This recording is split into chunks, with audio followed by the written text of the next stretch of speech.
Tengo miedo, Andrés. Tengo miedo. Siento que la noche de los Barazarte no te va a dar otro amanecer. Cuidado, Andrés. Cuidado, no te quedes en la oscuridad. No te entregues a la noche. Andrés. Vuela, Andrés. Vuela, que no haya nadie que te compre. Que no haya gobernación que valga tu precio.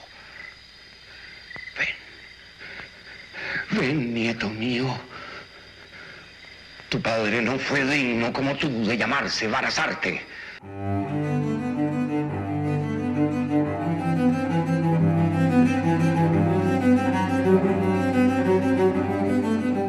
Y con este monólogo de Héctor Dubachel damos inicio al tercer episodio de Voces del Cine Venezolano. Hoy contamos con la presencia de Iván Feo.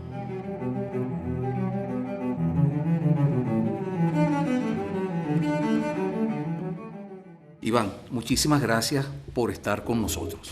Me gustaría mucho que esto, en lugar de una entrevista, sea una conversación entre amigos y una oportunidad para nosotros recorrer una parte de tu vida y de tu obra cinematográfica. En ese sentido, vamos a comenzar por el comienzo. ¿Cómo fue tu infancia? ¿Qué te gustaba de niño? ¿Leías? ¿Veías televisión? ¿El cine? ¿Te gustaba jugar al trompo, papagayos, el béisbol? ¿Cómo fueron esos primeros años de Iván Feo? Tengo la impresión de que yo fui un niño feliz. No sé en qué términos puedo definir esa felicidad. Mi infancia es la casa en la que nací, de Urdaneta Salón, detrás del Nuevo Circo, y el ambiente correlativo, los mercados populares que se hacían, las peleas de boxeo en el Nuevo Circo, de las que yo sabía. Posteriormente sí fui a la lucha libre de la mano de Lorenzo González Izquierdo y escondido de mi papá. Mi infancia es Urdaneta Salón, he dicho, luego El Conde, el Este 10 Sur 15, la calle que baja al estadio de San Agustín, que no conocí personalmente. Mi infancia es Katia la Mar, a donde bajábamos por la carretera vieja prácticamente todas las semanas durante muchos años, ¿no? En el Vauxhall de mi papá negro, que tendía a recalentar. Mi infancia es mi hermano Guillermo, el psiquiatra, el mayor, el serio, vomitando porque mareaba. Y mi infancia es mi mamá, esa mujer bellísima, extraordinariamente bella, a veces peleando con mi papá. Es la ópera los sábados en la sala donde se lloraba siempre, algo que de adolescente, más luego que adolescente, me llamó la atención. Yo dije, caramba, esperar a los sábados para llorar, vi algo irregular en eso, Omar. Y yo dije, no, lloran los sábados porque no quieren llorar cuando hay que llorar, que es en cualquier oportunidad que se lo merezca. Bueno, mi infancia es mi casa, son mis padres, es mi hermano. Son recuerdos que ahora, ya viejo, pues, bien viejo como estoy, yo tengo 75 años. Yo hago una diferencia muy grande entre la nostalgia y el tener recuerdos valiosos. La nostalgia es un acto paralizante, pero sí, caramba. Yo valoro mucho las cosas que he vivido, las cosas que he sentido por eso que he vivido. Eso va desde una novia hasta un restaurante. Yo hace como 2 años fui al centro y descubrí que no existía el restaurante Rex, que me precede por mucho, donde todavía te ponían botellita de agua con un papelito de traza tapándolo para que las moscas no se pararan. Y cuando pedías albóndigas con espagueti te daban una especie de sábana. Yo no lamento la pérdida del Rex. Yo lo que lamento es que a nivel de restaurantes que podía pagar cualquier miserable niño como yo, que era un clase media baja, ya no pueden hacerlo. Ya no hay restaurantes. Mi infancia fue el Cine Apolo y el Imperial. Yo iba al un par de años donde yo fui todos los días al cine, porque el Cine Apolo, que quedaba al lado del Imperial, frente a la plaza, cambiaba, era un cine menor y cambiaba de película todos los días. Ahí vi yo, por darte un ejemplo, las 7 películas importantes que Bud Boyticker hizo con Randall Scott de vaquero. Luego Peckinpah hace esa monstruosidad de película que no está bien hecha, pero es una monstruosidad de película que se llama Duelo en la Alta Sierra, con Randall Scott y Joel McCrea, viejos los dos. Una película de vaquero, pues. Entonces yo iba al cine, yo recuerdo, papá me iba a buscar al Colegio de los Caobos, salíamos y costaba 2 bolívares en la entrada. Y entonces yo llegaba el sábado y ya yo había visto 5 películas. Y el sábado en el Boyacá, que ya era un cine no solamente de estreno, sino uno de los cines más bellos de Caracas, yo me sentaba en la fila J106, que era el centro del cine. Es decir, yo iba mucho al cine, me gustaba mucho.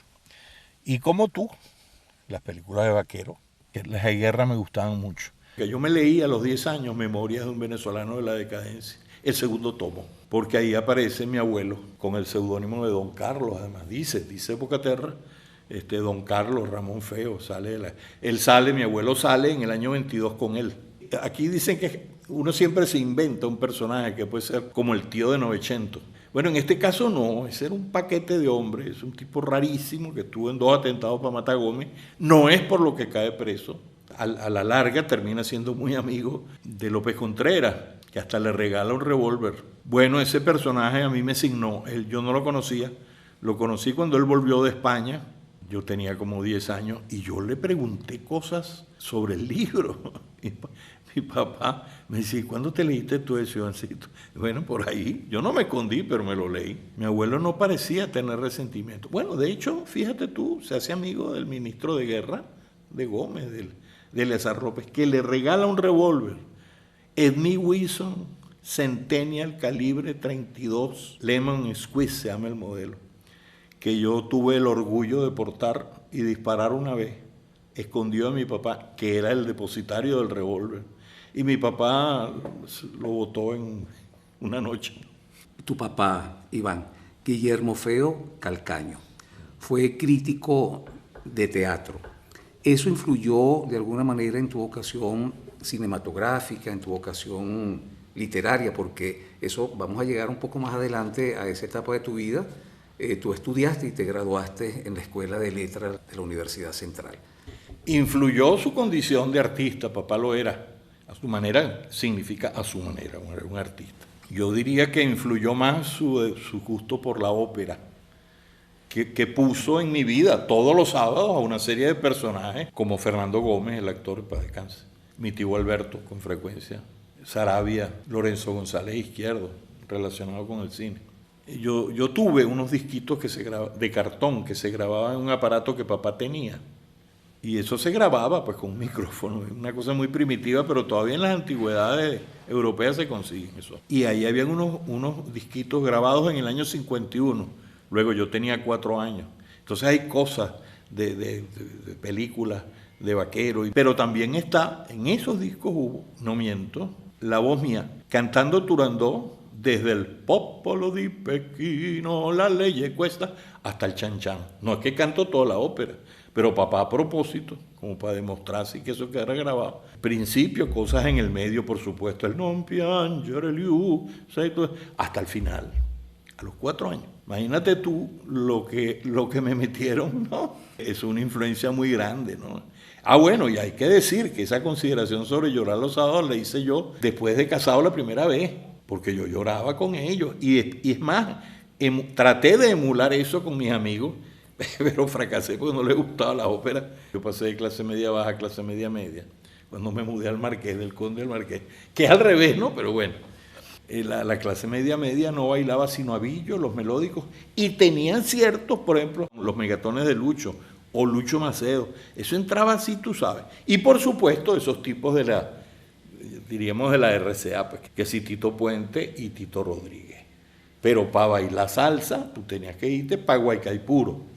La adolescencia, Iván, ¿dónde cursaste el bachillerato? Bueno, antes de pasar a la adolescencia, déjame decirte que mi infancia estuvo muy marcada por un extraordinario colegio, que era el Colegio Los Caobos de Miguel Hacho Misericordia, el cual me enteré hace poco cuando leí el primer tomo de sus memorias, es el mismo colegio donde estudió Américo Martín, y era de la familia, él dice la familia Mingolarra, es Miangolarra, que era una familia vasca, pero muy católica, muy católicos vascos y republicanos. Y ahí te viene la S vasca. La S vasca. Mi S vasca es un descubrimiento que una profesora de filología me hizo en la universidad, ya yo estudiando letras, ¿no? De ahí viene. Fue un colegio extraordinario. Me protegieron. Yo diría que me protegieron en exceso, porque cuando salí no tenía secundaria. Y me metieron en el América, que era un colegio con una dureza que yo te digo, ¿no? Bueno, me costó adaptarme. San Bernardino, que era donde quedaba el Colegio América, es el local de la Universidad Nacional Abierta. Era un colegio con patota seria, la Plata Negra, que la dirigía un muchacho de apellido Polo Montes. Y bueno, yo me abrí camino porque yo nunca he sido, lo que no he sido es tonto, valiente no soy. Y entonces yo con facilidad me hice amigo y tal, y yo la transité sin problemas, pero era un ambiente duro el del bachillerato. Y yo, ya entramos en la adolescencia, yo fui muy mal estudiante, mentí mucho. A mi papá nunca se lo conté, pero a mi mamá le dije un día, mamá, yo tenía 2 boletas de calificaciones. La que me daban en el América, yo tenía todo raspado. Y la otra era donde yo falsificaba tu firma. Yo estudié hasta el 3er año en el América, después me fui al Altamira. En el Altamira conocí gente muy chévere. Y en el Altamira, no, por accidentes que yo asumí, no me renovaron.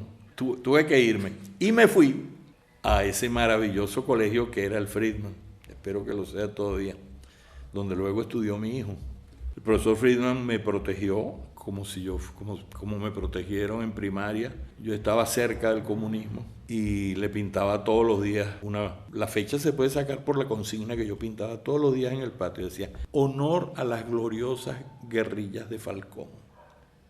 Y él la hacía borrar y dedicó a investigar quién era. Y un día, estando yo en una clase, siento un golpe en el pescuezo, pero un golpe. Y era el viejo Friedman y me sacó, él le pegaba a uno. Cuando digo que le pegaba, es que yo no era el único al que le pegaba, yo lo vi pegarle a él. Pero era un acto afectuoso. Él no le pegaba a quien no quería. Y a mí me sacó a golpe, pero a golpe limpio, a golpe. Y me decía, tú eres el que está pintando. Yo, profesor, ya yo tenía viso de manejar mi clandestinidad, yo no era comunista todavía. Ese momento de absoluta clandestinidad. Estoy hablando del Friedman cuando quedaba en el Pedregal.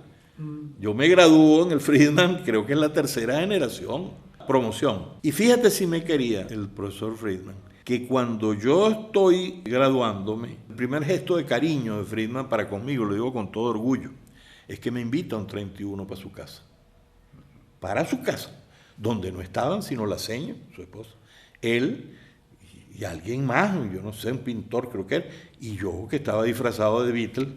Iván, háblanos de la ruta de cómo un muchacho en bachillerato que está estudiando ciencias, ni siquiera humanidades, termina en la Escuela de Letras de la Universidad Central. Yo me creía poeta, no escritor, yo me creía poeta. Yo escribía cosas que parecían poesías, algunas de las cuales fueron desgraciadamente publicadas. No voy a dar detalles porque algún tonto es capaz de meterse en la hemeroteca para avergonzarme y buscar en algún periódico por allí. 3 cosas me publicaron y hoy día realmente yo las guardo porque bueno, es como los hijos cuando son tontos. Uno de todas maneras los quiere, pues, pero yo he podido ser un buen arquitecto. Yo hubiera sido un buen arquitecto, no hubiera sido buen urbanista, porque eso no me afectaba. Ahora que conozco gente que se dedica, yo hubiera sido un buen diseñador de casas. Esa cosa de relacionar la intimidad con el espacio, inclusive con buen sentido volumétrico, ¿no? Pero yo hubiera sido un arquitecto bueno. Y hubiera sido, sin lugar a dudas, un buen psicólogo clínico. No estoy hablando de psiquiatría. Yo me crié entre psiquiatras por mi hermano. Me los conozco de la P a la PA. De los que daban electroshock hasta lo que termina siendo mi hermano, que es una especie de gurú de la Gestalt, que le mandan gente de afuera para que estudie con él y bla, bla, bla. Yo no hubiera podido pasar por una escuela de medicina, de manera que la psiquiatría queda bien afuera, pero yo hubiera sido un buen psicólogo clínico. Yo soy muy imprudente y me gusta dar consejos. Yo me metí en letras muy ilusionado. Yo el primer año recuerdo que no habían designado las aulas y entrábamos en el auditorio Santiago Magariño. Curiosamente, ese fue el año en que Miguel Otero Silva decidió estudiar letras con su hija Mariana. Yo iba de flu a la universidad. No todo el mundo iba, pero todavía se estilaba. Entonces yo me recuerdo haberme comprado un par de flusecitos. La escuela de letras fue muy mala. Fue una verdadera frustración. Yo llegué a decir, y mantengo, que esa escuela de letras no conocí después, como en que se transformó luego de la Renovación, donde participé y fue uno de sus dirigentes gritones, no solamente era mala, sino que perjudicaba tu gusto por la literatura, te alejaba de la literatura. Bueno, para esto basta decir dos cosas. Yo hice mis 3 cursos de literatura venezolana, no llegué a estudiar poesía. No alcanzó en esos 3 niveles a ver a Teresa de la Parra, ¿no? Y la poesía era el triste ausente de la escuela. La Renovación en letras entra por varias puertas. Pero ya yo, vamos a ser justos, me había convencido de que yo no, sino que yo no era un poeta, yo no escribía, pues. En ese periodo de la Escuela de Letras conocí la poesía más a fondo y conocí la poesía que escribía gente, aunque no eran estudiantes de letras ni profesores de letras. Y me di cuenta que yo era otra raza, que yo no era un poeta de la escritura. Yo conocí a Eleazar León, no lo conocí en la Escuela de Letras. Él estudiaba segundo año, un año menos que yo. Y es impresionante lo que Eleazar podía hacer, pues. Los libros de sonetos de Eleazar, que son varios, los escritores de poesía tienen una consistencia peculiar, pues. De manera que cuando llega la Renovación, yo no tengo sino resentimiento. Yo era un tirapiedra. Había gente que le interesaba que la literatura se enseñara de otra manera. Yo también, digamos, ¿no? Pero esa gente que era Jaime López Sanz, el poeta Acevedo, Silvio Horta, en paz descanse, ellos les interesaba a mí no me interesaba nada de eso. A mí me interesaba era ajusticiar y cobrar venganza por quienes me habían hecho perder 3 años de mi vida. No digo que fue mal en todo sentido. Conocí a Adriano, por ejemplo.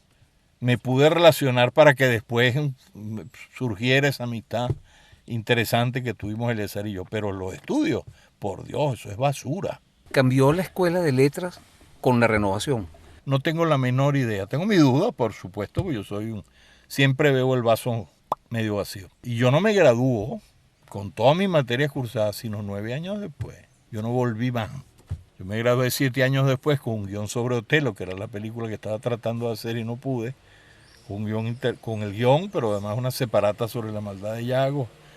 Y me gradué por secretaría. No me interesó más, pues.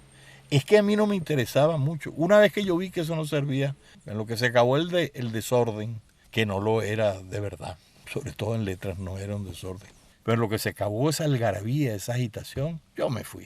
La actividad política, Iván, que se va desarrollando en paralelo a este periodo. No, yo fui un niño comunista, yo milité 3 años en la Juventud Comunista con ninguna responsabilidad y una grandísima responsabilidad al final, pero no quiero hablar de eso. Pero fue un niño, pues. Cuando yo entro en la universidad, yo entro en agosto del 64 a la Juventud Comunista y me voy en el 67 entrando a la universidad. Fueron 2 años y pico. Fue más o menos como volver a leer Memoria de un venezolano en la decadencia. Tú puedes decir que no te tienes que arrepentir de nada, pero salvo alguna gente que conocí, no tengo nada bueno que recordar de eso. País Portátil, ¿cómo es el contacto que tienes con la novela, con Adriano, y finalmente eso desemboca en la película? Muy sencillo. País Portátil surge finalmente como un oportunismo de Antonio y mío, un oportunismo. Cuando yo me di cuenta que yo no era escritor de poesía, estaba el cine, pues a mí el cine me interesaba mucho. Y entonces, después de la Renovación, yo decido que yo me voy a ir para el carajo, que me voy a ir a estudiar cine, que eso me interesa a mí. Y decido que es España. Y en eso apareció ese muérgano que llaman Antonio Gerandi, que venía del teatro universitario, pero yo no lo conocía. Conozco a Antonio, nos caemos muy bien. Al día de hoy Antonio es mi hermano que se fue. Y él un día por la calle del medio me dijo, Iván, ¿por qué no hacemos una película? Fíjate que, hecho el cuento, Corpoturismo había dado una primera trámite de créditos en el cual se hizo Fiebre, unas cuantas películas, ¿no? Y se propusieron dar de nuevo unos créditos. Ese Corpoturismo era el matriarcado de Marianela Saleta, Silvia Legré y María Isabel Loperena. Esas 3 mujercitas, y digo mujercitas por queridas, mujerucas maravillosas, produjeron una serie de películas, incluyendo País Portátil en un lapso bastante breve. Entonces, ¿qué pasó? Cuando Antonio me dijo eso, yo le expliqué, no, que yo me voy. Bueno, pero es que después te puedes ir, pero es que mira, me dijo, hay estas posibilidades. Y entonces cuando nos sentamos a hablar la primera vez en serio, yo me di cuenta que yo me había hecho amigo hasta donde se podía ser amigo. Después me hice mucho más amigo Pero yo conocía a Adriano González León. A la postre estaba casado con Mari Ferrero, que era compañera mía de curso en tercer año de letras, cuando la Renovación estalla. Y un día, yo conozco a Adriano personalmente, yo lo había visto en muchas partes, pero cuando Mari Ferrero lo lleva para el pasillo de letras y le muestra unas cosas que hay puestas en la pared, y en eso me dice, ven acá, ven acá. Y entonces Adriano estaba elogiando aquellos cartelones pegados a la pared y diciendo siempre cosas, ¿no? Que eso tenía que verlo el Gabo y no sé qué. Y de repente yo me vi invitado a una fiesta donde estaba Adriano González León por él, ¿no? Entonces, bueno, de repente a mí me cayó la locha. Por eso te hablé de oportunismo y dije, bueno, están dando cosas así para películas y tal. ¿Y qué tal si yo le digo, a mí, yo me había leído País Portátil, yo tenía algunas críticas puntuales. Los diálogos del moderno de País Portátil son malos. No son buenos diálogos. Lo que los personajes verbalizan, no la narración de él, es buena. Pero cada vez que un personaje, Andrés o Delia, habla, o Eduardo, y entonces le dije a Antonio, bueno chicos, yo puedo tirar la parada, vamos a hablar con Adriano. Él no le disgustó porque primero se debió sentir halagado, pues, una película. Luego él me tenía en buena estima, quiero decir, estima no importa, pero él pensaba bien de mí. Nosotros, por ejemplo, habíamos peleado. Tú no peleas y vuelves a ver a la gente si no eres amigo. Cuando tú no eres amigo de alguien y peleas, peleaste. No, él y yo tuvimos una cosa terrible en pleno poder estudiantil, porque él me encontró escribir, nosotros los materiales de la Escuela de Letras, el manifiesto, todas esas cosas se lo mandamos a los principales escritores del boom. Y yo metí a Cabrera Infante. Y él me agarra escribiéndole la carta, cuando él todavía no había pasado lo de Padilla. Y entonces él, como es Adriano de impulsivo, me armó una vaina. Y yo, bueno, eso no se lo permito yo a nadie, viejo. Yo hago lo que a mí me da la gana, a menos que esté haciendo una cosa mala, que no me acuerdo ninguna vez que yo haya hecho una cosa mala y me hayan descubierto. Yo me le paré y entonces me dijo otra cosa más y le dije, peleamos así. Pues yo terminé diciendo, bueno, pues ¿sabes cómo es la vaina? Que yo en esta carta que no voy a ser escueto, le voy a decir que él es el mejor escritor que existe en esta vaina. Y después volvimos. Entonces éramos amigos, nos respetamos. Eso es respeto. Tú puedes pelear con alguien, pero si tú lo respetas, y hay una cosa, el afecto no se puede definir, pero el respeto priva sobre el afecto. Y entonces eso estuvo bien. Entonces Adriano nos dijo que sí. El guión literario se lo leímos en la estancia. Y Adriano reventó a llorar y aquella vaina, aquello. Me acuerdo que un señor se paró y le dijo que no diera tanta grosería. Y Adriano le empezó a decir las groserías que habían en el Quijote, que Quevedo, y en la película ya el crédito está solicitado. Porque el oportunismo fue ese. ¿Quién Carrizo no va a valorar que uno esté haciendo la obra Premio 6 Barral 68, por Dios? La situación era otra y políticamente no hubo ningún inconveniente. Pero lo que yo te quería decir era que hasta el momento que nosotros le leemos el guión con todo el tiempo invertido, no habíamos firmado nada. Adriano se podía caer de un avión o a rechace conmigo o lo que fuera, y bueno, ya habíamos invertido el tiempo en eso, todo, y después sí firmamos pues la cosa. Para no abundar más, en la página ivanfeo.com, en lo que se le dedica a la película País Portátil, hay un botón que dice, así escribió Adriano sobre País Portátil. Y yo, una vez que me invitaron hace 6 años, a una proyección en Chacao, yo arranqué diciendo, yo no vine a hablar bien de esto, más bien puedo hablar mal. Yo hago una lista de los defectos del país. Si ustedes quieren que yo les diga qué es lo mejor que tiene País Portátil, lo que Adriano opinó. Los autores normalmente son duros con las películas que hacen sobre sus obras, ¿no? Y Adriano tenía, caramba, para mí, la mejor de las opiniones, ¿no? En País Portátil, Iván, te toca ser guionista, codirector de la película junto con Antonio Gerandi, pero también eres el protagonista de la película. ¿Cómo lograste manejar tantos roles, sobre todo el rol de codirector y actor protagónico de esta película? Lo de actor fue un accidente. El guión se hizo en un trabajo colectivo de varias personas, en el que sería asistente de dirección y editor, como fue. Él murió Alberto Torija. Incluso tuvo un tiempo Ibsen Martínez. Después el guión se termina, se hacen los diálogos Fíjate, la estructura del guión queda determinada de una forma. Yo me voy a Río Chico y escribo la mayoría de los diálogos. Yo no soy obsesivo con eso. Yo sé que hay diálogos que hay que dejar para después. Hoy día tengo la teoría de que los diálogos es lo menos importante. Tú lo que tienes que tener claridad con los personajes para otorgárselos a un actor, que puede ser profesional o no, y el carácter, porque los diálogos puede terminar haciéndolos el actor. De hecho, eso en mis 2 últimas películas, eso funcionó así. Ensayos grabados que el tipo oía de una lectura y después no se leía más nunca el guión y tenía prohibido volver a leerlo. Entonces, bueno, el guión se hace, yo escribo los diálogos, la mayoría en Río Chico, en casa de mi mamá. Yo tengo recuerdos puntuales de cuál era mi estado físico cuando escribí tal diálogo. Por ejemplo, el monólogo de Salvador que dice: Andresito, vuela Andrés. Ok, que es lo que había bebido yo. Yo no me emborracho para crear nada, pero ahí había una especie de rutina que llevó a que ciertas cosas yo las hiciera serenito, así, en el borde en el plató de la rasca. Mr. Hatch siempre está encima. Barazarte, ¿cómo está usted? Barazarte, siga así, que va a llegar muy lejos. Barazarte para acá, Barazarte para allá, Barazarte. Barazarte.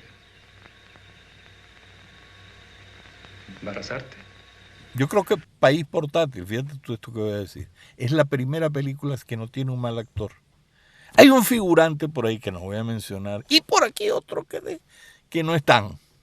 Pero ahí no hubo un mal actor. Ahí lo que hubo termina siendo un conjunto de gente que quizás estaba mal repartida. A mí, pareciéndome Silvia Santelices, una actriz de primera categoría, a mí me termina chocando su acento chileno. Allí no tengo reproches, superó nuestras expectativas desde el punto de vista de calidad actoral. Para darte un ejemplo de los errores, que yo pienso que son errores. La actuación de Fernando Gómez es brillante, brillante, brillante. Yo tuve que quitarle la naturalidad y decirle: no, Fernando, que te estás cuidando las espaldas con que te dicen que tú eres teatral y aquí esto es cine. Es que Epifanio Barazarte es un hombre que siempre que habla con la mujer y con el hijo sobre todo, es un engañador. Y esta secuencia tan principal es lo que está haciendo es tratándolo como un niño. Y entonces, no, vamos a darle. Pero ¿qué pasa? Que Eliseo Pereira es más actor de teatro que él. No es que sea mejor, sino que entonces eso hubiera sido una secuencia mejor con alguien como yo, que no soy actor de nada. Yo lo que soy es un tipo interesante frente a una cámara. Hago cosas. Que el cine está lleno de eso. Hay quien dice que Marlon Brando no era precisamente un buen actor, sino un tipo extraordinario que hacía cosas que no hacían los actores precisamente. Y un día, esto es una anécdota que vale la pena contar, yo estoy viendo televisión, no había televisión en colores, por el programa que yo estaba viendo era con Carmen Victoria, un programa de esos de medianoche, y aparece un muchacho, coño, buen mozo, no, bonito, como de la edad que era, ¿no? Lo veo hablando y a mí me gusta juzgar a los actores hoy día, más por las entrevistas que por las actuaciones. Agarro el teléfono, llamo a Antonio y le digo: pon la televisión y ve al tipo que era Giancarlo Simanca. Y entonces le digo a Antonio: coño, ese tipo es que esto. Entonces, no, y que es actor de telenovela y tal. Y lo hablamos, me acuerdo que lo citamos en el Centro Comercial Chacaíto y fue con quien era su novia, Marisela Berti. Que Marisela me dijo añísimo después en Puerto Rico: ese marico no sabe lo que lamentó no haber hecho ese papel. Bueno, entonces le dimos a Giancarlo el papel felices y tal. Y yo, bueno, toda esa sobrecarga de información de cómo tenía que hacer. Y Giancarlo, esto es así como lo cuento, aunque él lo ha negado en algunos, pero es así como yo lo cuento. Ya nosotros, con fecha de inicio de rodaje, 15 días antes de iniciar el rodaje, se presentó en la quinta de producción en Santa Mónica y nos dijo que no podía, porque iba a ser en una telenovela que se llama Tormento, escrita por don Ignacio Cabruja, la contrafigura del protagonista. Y nosotros, bueno, 2 semanas, caballero, 2 semanas, 15 días para encontrar a Andrés Barazarte. Y entonces, bueno, entramos en crisis, te resumo. Alberto Torija, que era un hombre difícil de tratar, y fue el asistente de dirección y el montador con Antonio. En una de esas dijo: Iván, tú me vas a perdonar, pero ese personaje lo puedes hacer tú muerto de la risa. Yo me sabía todos los personajes de memoria. Y entonces nada, Antonio accedió. Y entonces yo tuve esos 15 días, 2 semanas, más 2 semanas más porque Andrés comenzaba en tercera semana de rodaje para rebajar 9 kilos. Entonces yo estuve un mes sin comer. Ya en rodaje yo comía lechuga, manzana y tomaba té. Y en esas 2 semanas de rodaje no dormí tampoco. Y entonces hice mi papel, sí. Me costó, bueno, porque no me juzgaba bien. Yo soy muy severo, ¿no? Conmigo. Me daba miedo de que Antonio no fuera severo conmigo. Era miedo, ¿no? Sí lo fue. Sin embargo, esto hay que decirlo, el final de Andrés en la cama con Delia, cuando ellos, hay el round sobre las armas, que termina llegando la cámara a ellos y ella le dice, te tienes que ir. Y él dice un sí, una especie de sí. Eso iba precedido de un monologuito mío que yo quité. Antonio no lo quería quitar, yo le dije, eso no va. Yo tengo muy buena opinión de mi actuación aquí, en líneas generales, yo no digo que una maravilla, pero eso no va. Era un diálogo bello que me lo sé, te lo digo. Están acostados así, entonces él se cae viendo el techo y se le dice, ¿tuviste, Lucía, la película de los cubanos? Y ella murmura un sí. Y él continúa, le dice, ¿tú te acuerdas en la primera, Lucía, cuando ellos salen de la iglesia, que él se le acerca? Sí, dice. Él le dice, ¿tú te llamas Gardenia? Y ella dice, sí. Y se dan el beso. Eso se lo quité, porque no lo supe decir, pues. Y la dirección, bueno, nosotros estuvimos muy claros. El guión técnico de País Portátil lo hicimos, así como yo escribí buena parte de los diálogos en Río Chico. El guión técnico, plano a plano, cosa que yo no he vuelto a hacer. Lo escribimos Antonio y yo en mi casa donde yo vivía en San Antonio de los Altos, en las Polonias Viejas. Y ese era un guión fiero, o sea, bien estudiado dentro de nuestras capacidades. Porque ¿qué había hecho Antonio? Un corto y su experiencia de teatro, y yo había hecho unas cuñas. Bueno, entonces, ese guión era del acuerdo nuestro, Antonio Iderandi y Iván Feo. Nos lo conocíamos, sabíamos por qué. Fíjate que nosotros terminamos quitando en montaje toda la ciudad en el autobús, porque no nos pareció. Pues. No te puedo dar explicación, pero no nos pareció. Entonces, de un acuerdo muy, muy cierto, muy compartido del guión, nosotros nos repartimos las cosas. El hombre de la puesta de la cámara y del movimiento y de la cosa, salvo que hubiese una cosa muy evidente o una idea, eso era Antonio. Yo me dediqué más a dirigir actores. Nos dividimos bien las cosas. Si yo tenía una idea, yo le decía, Antonio siempre me consultaba a mí y yo siempre lo consultaba a él. Los hijos de su madre, antes del estreno y después del estreno, decían que incluso llegaron a provocarnos para que dijéramos que la película era más de uno que de otro. Y eso no pasó nunca porque no era verdad.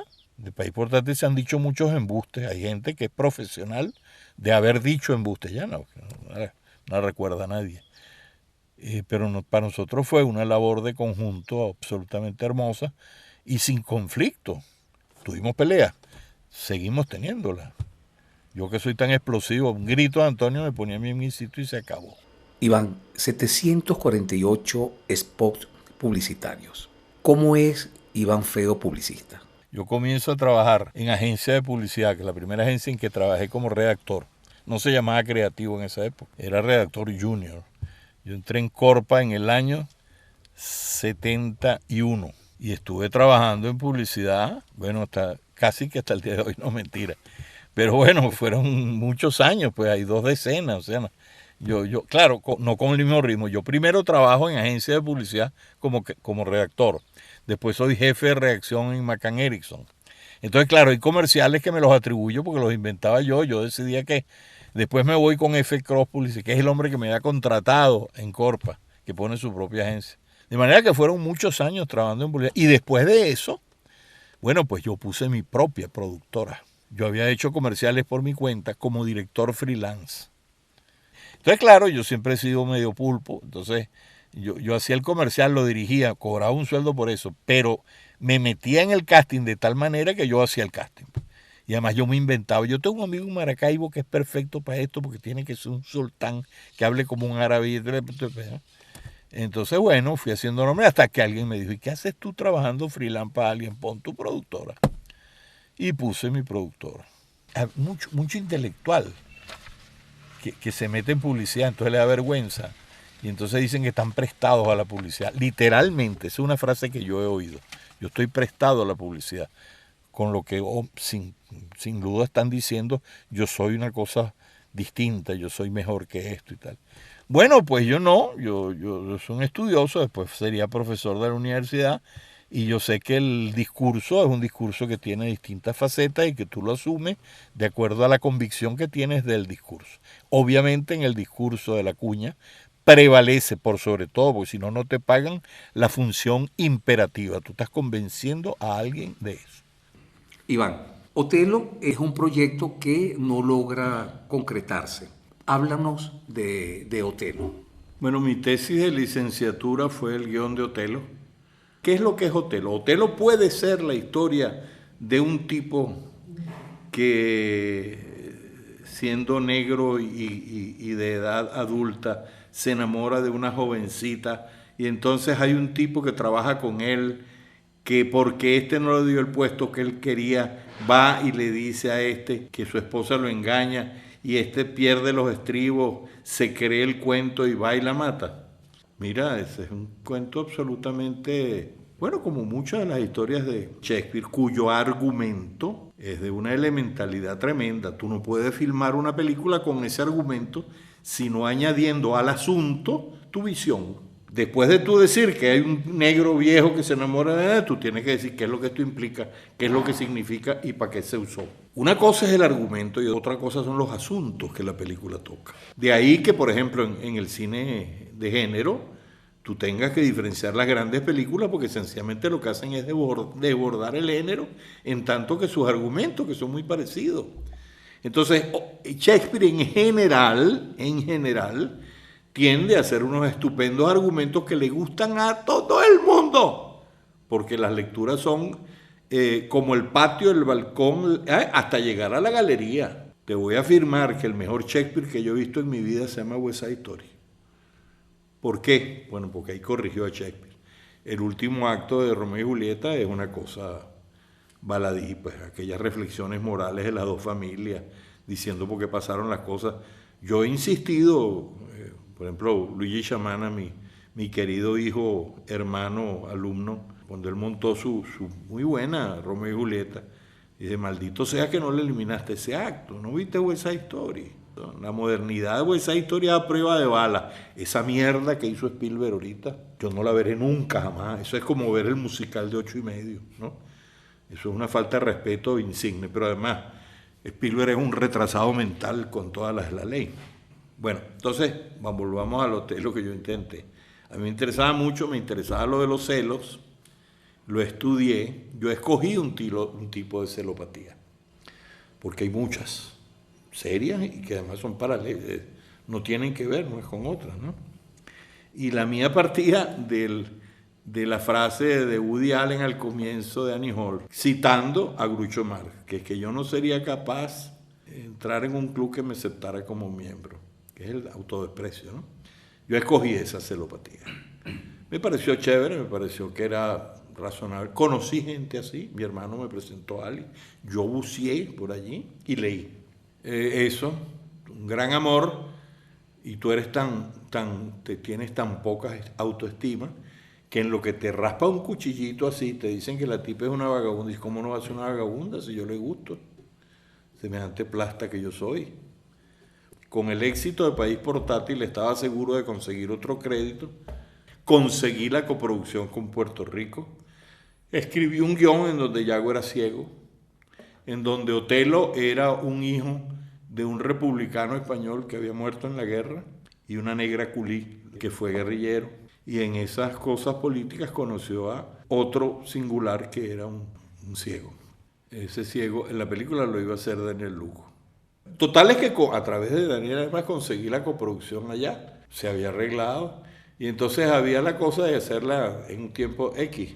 Entonces él era el cantante de salsa más importante de una cosa que se llamaba Suena Records, Y entonces como producción, dice, ¿y por qué no le proponemos eso a la Fania? Y el tipo es el cantante de la Fania. Y yo me fui con Daniel para Puerto Rico, me le metí en el club de tenis y lo acorralé. Y el tipo aceptó ver un video que yo había hecho con Leonardo Aranguiz. ¿A quién acorralaste? A Jerry Masucci, al director de la Fania. Y él vio un video que yo había hecho, un video de 15 minutos, con la historia de lo que iba a hacer y cómo el tipo y el argumento narrado así a grandes rasgos. La primera desdémona que se me ocurrió fue Victoria Abril, te estoy hablando del año pum. Y después dije, no, está muy conocida. Entonces quería una tipa que hoy en día es famosa y ya está vieja, que es Emma Suárez, a quien bien pasapalabra en estos días. Tenía 15 años, ya había hecho una película que se llamaba La historia de Leticia Valle. Y me la recomendó un director de fotografía español,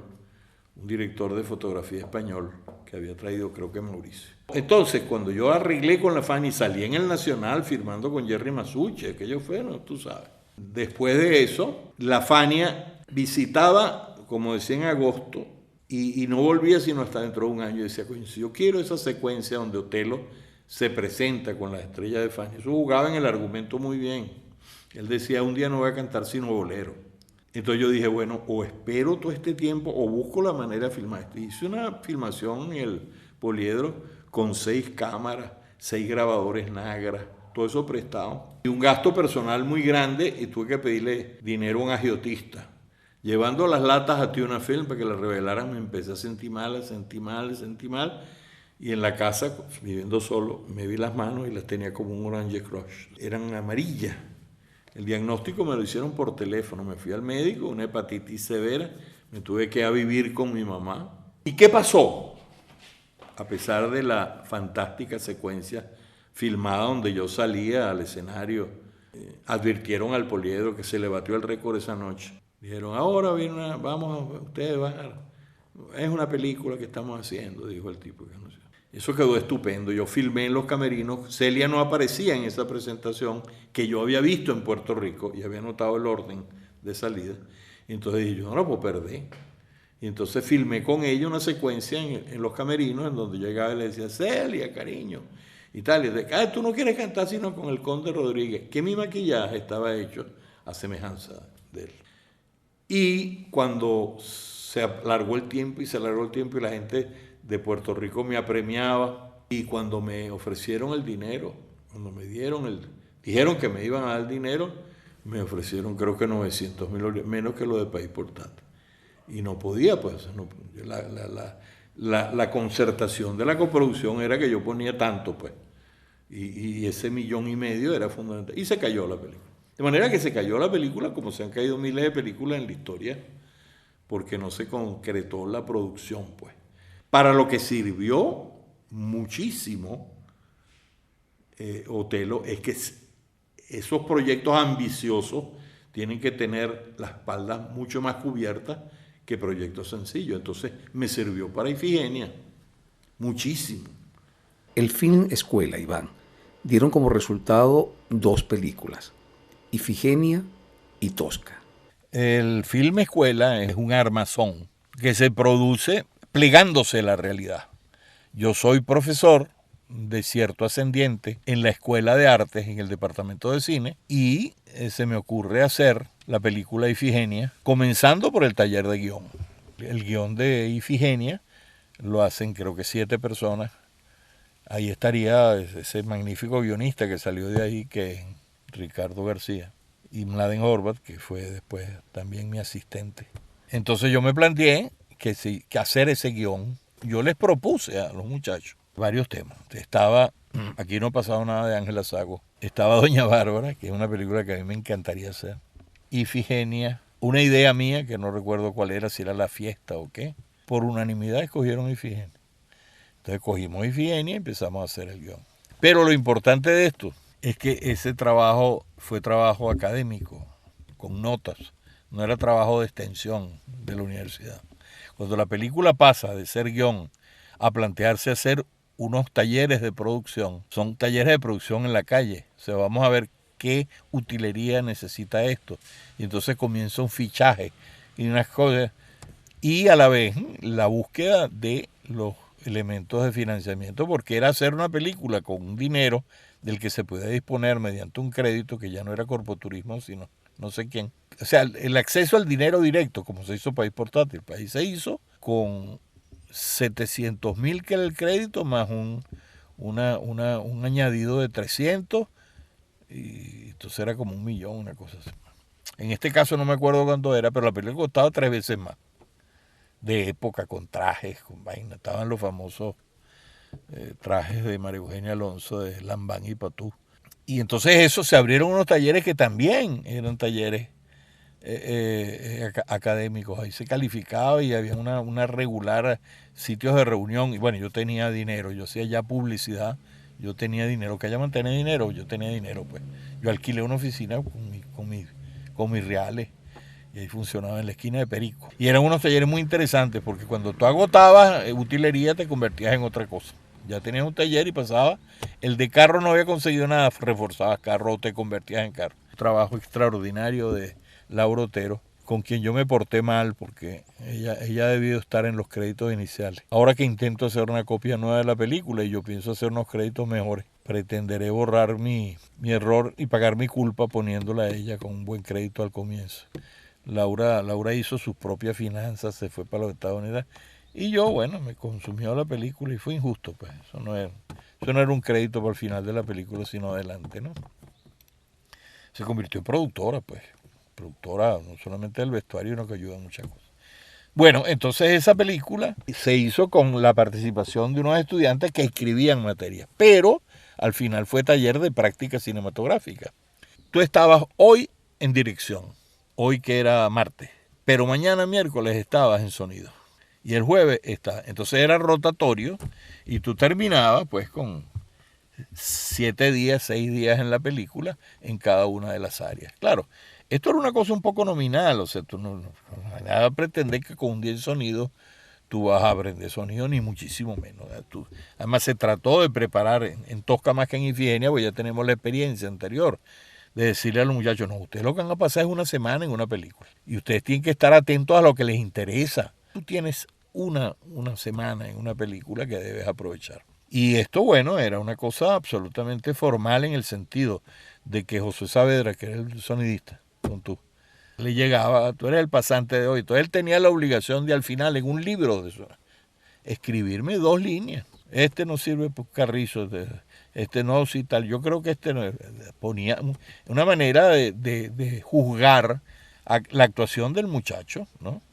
Las 2 películas comienzan con ese crédito. La Universidad Central de Venezuela presenta un film de Iván Feo y luego vienen los colaboradores, Ortega, las coproducciones, las cosas, los créditos pues del asunto. Pero eso es un orgullo tener ese crédito inicial, ¿no? Entonces, bueno, la experiencia de Ifigenia fue eso, tener un grupo de estudiantes que asistieron y a los cuales de alguna manera se evaluó y que tendrán eso en su currículum emotivo, diría yo.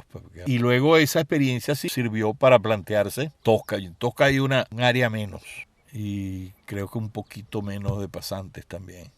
Lo verdaderamente importante de esto es que esto no es extensión universitaria, esto es academia. Esto se hizo desde el guión hasta ahorita, que los tipos están evaluando qué fue lo que pasó, dentro de materias que fueron... Arcadia Blue, tu nuevo proyecto, extenso y arrogante. Es una historia de amor, una historia de esperanza. Cuéntanos sobre Arcadia Blue, Iván. Es una primicia porque si bien la película, el proyecto, está en una página web, esa es una página web que no ha sido lanzada. Es una página web que yo no he hecho, o sea, tú la buscas en Google y no te va a aparecer. Para llegarle hay que introducirse en una dirección. Una página extraordinaria, eso es una película en sí, la página web. Y la idea es que en el momento en que nos parezca, el lanzamiento de la película equivale al lanzamiento de esa página. Primero vamos a hacer un pequeño corto. El pequeño corto puede durar 15 minutos, ¿sabes? Sobre una película que es ambiciosa, tiene 13 semanas y media de rodaje. La duración de la película está estimada en 3 horas y media. Bueno, y es una película sobre la que no debo hablar mucho. Tiene un trasfondo histórico, pero Arcadia es un país y que nosotros insistimos no es Venezuela, no por cubrir nada, sino porque realmente es cualquier país de Latinoamérica. Puede ser Colombia, puede ser México, puede ser Perú, puede ser algún país de Centroamérica, pero es un país latinoamericano. Y Arcadia es ese país, pues. Son varias épocas. Buena parte de la película se desarrolla en la España de la generación del 27, es decir, el modernismo español, ¿no? Hay personajes que se citan que son esa época de verdad, pues. Hay un personaje que es enemigo jurado a muerte de Buñuel. Hay un cineasta que entrevista en un programa muy similar al que tenía aquel que llamaban Café de la Tarde aquí en Venezuela y que allá tuvo a fondo. Esa es una película que yo es la primera película que escribo solo. Y eso se corresponde con una realidad que me parece que la beneficia. Yo estoy muy solo, no familiar, pues. El más grande de todos mis amigos se murió, que era Luis Enrique Brito, el gusano, el fotógrafo. Y yo escribo solo, y yo por años.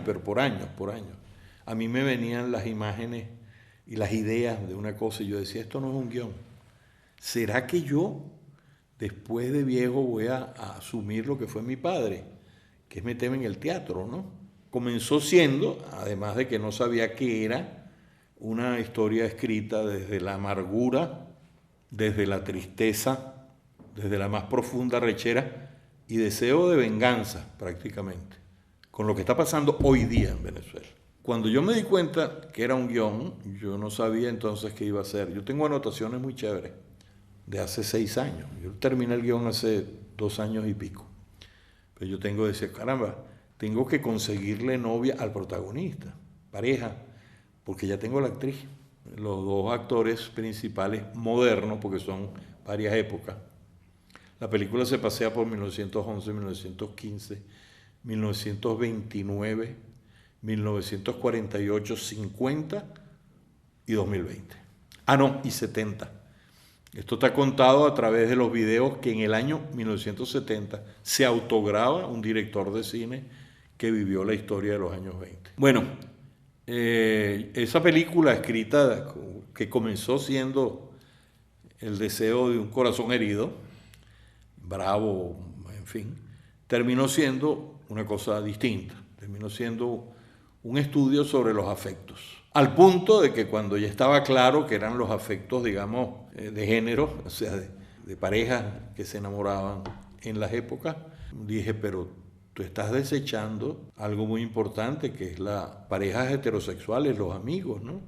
Pero no los amigos, no es un ensalzar la amistad, sino esa gente que realmente, lo que fuimos Gusano y yo, pues, no nos parecíamos en nada y éramos parejas de amigos, pues, Y entonces le dediqué, pues me di cuenta, escogí el personaje principal que va a morir en el año 29 y a su amigo, y les escribí 2 secuencias que son de las secuencias que a mí más me conmueven. Ahorita tengo ganas de ponerme a llorar pensando en una de ellas, ¿no? Eso es interesante, eso es bueno. El nené, mi hijo Andrés, que es un hombrecito con mucho talento músico, me dijo un día, papá, esto se parece a Toy Story. Y le digo, ¿qué me estás diciendo? Y me dijo, aquí los malos no aparecen. Entonces yo le contesté con una cosa que después hice clave con ella. Le dije, bueno, porque a los malos se les supone, la maldad está por allí. Pero cuando hay que particularizarlos, entonces no se les mira, se les ignora, se les detesta, o en su momento se les mata. Arcadia, tendrás que esperar, pues. Hay esa oportunidad en que te llamaré, Omar. Este sábado vamos mediante Zoom a hacer una convocatoria. Habrá gente de todos los países, sobre todo de España. Claro, ninguna de ellas son efectivas de producción, porque yo, por ejemplo, no tengo elenco, salvo los 2 muchachos, 2 jóvenes, que ellos no lo saben. ¿Podría no hacerla?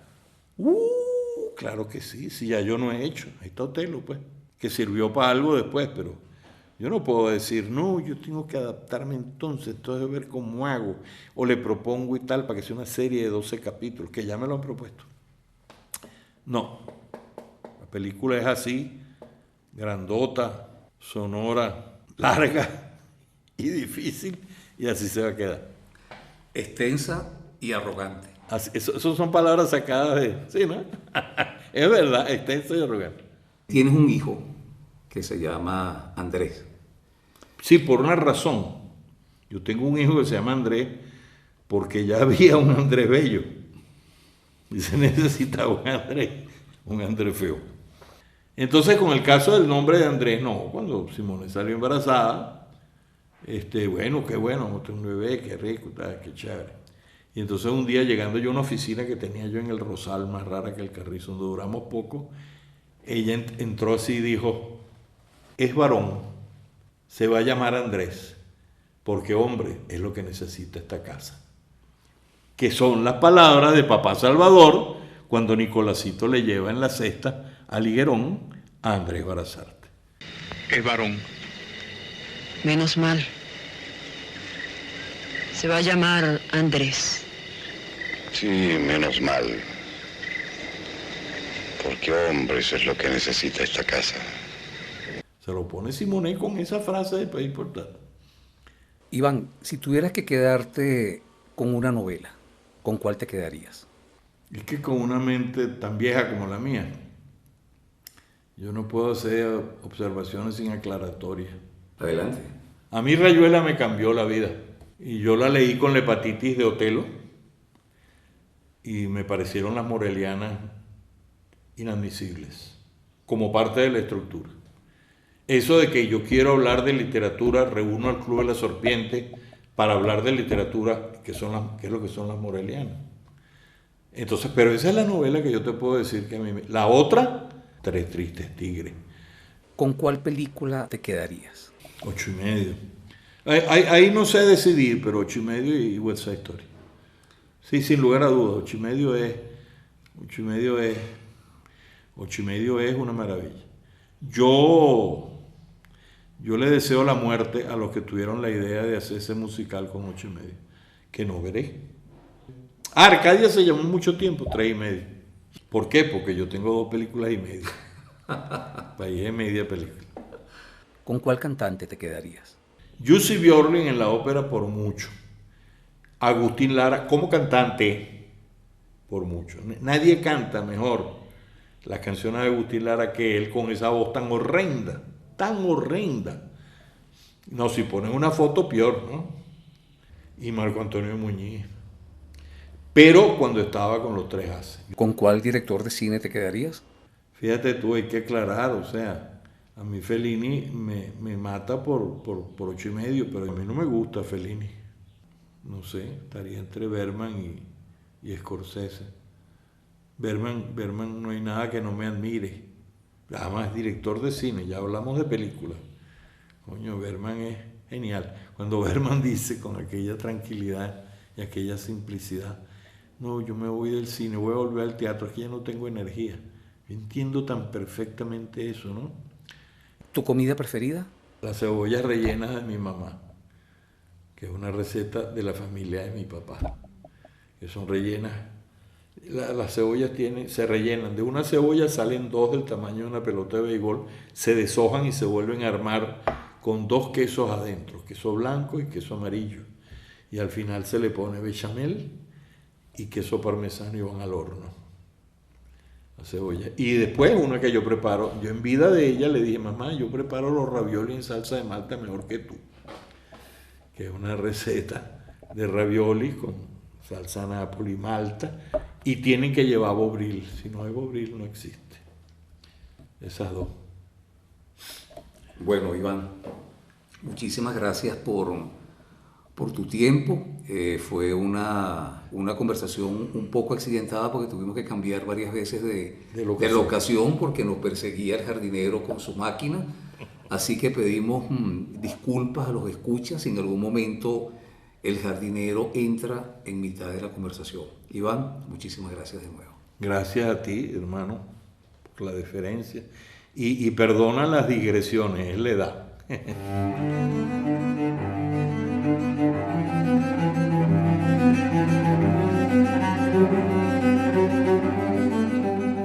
Muchas gracias por acompañarnos en Voces del Cine Venezolano.